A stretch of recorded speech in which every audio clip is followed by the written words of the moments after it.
the drama surrounding Narragansett's library continues. Town Council chambers filled to capacity as 150 people came to take part in the discussion. As we've told you, there have been plans in the works for more than 2 years to build a new library in town.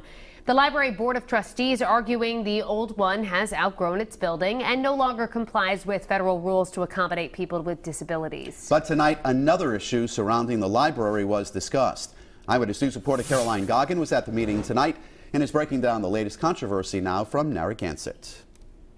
Well, there are several issues at hand regarding the library here in Narragansett. As we've reported, plans to build a new one have been put on hold despite the fact that voters in 2016 voted to approve a bond in order to do so. But that's a separate issue. At tonight's meeting, another issue was discussed pertaining to the 2020 budget. Just a couple weeks ago, 3 of the 5 council members, including Council President Matthew Mannix, voted to cut library funding for the 2020 budget in half, from about $841,000 to about $400,000.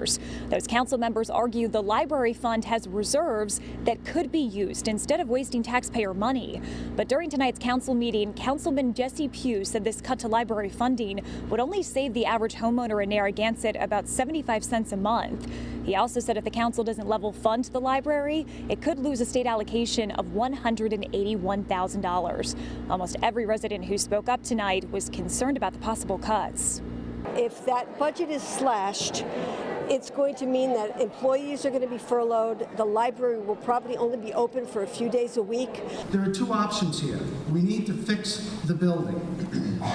We need to bring it up to date. It's going to cost X amount of dollars to do that.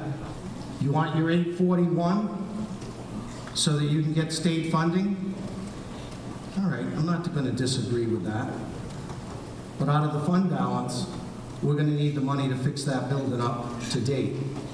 And you just heard from Councilman Richard Lima, one of the 3 councilors who's voted to cut the library funding for the 2020 budget. So again, a lot of things up in the air right now regarding the Narragansett Town Library. Will they build a new library? Will the town cut funding for the library in the 2020 budget?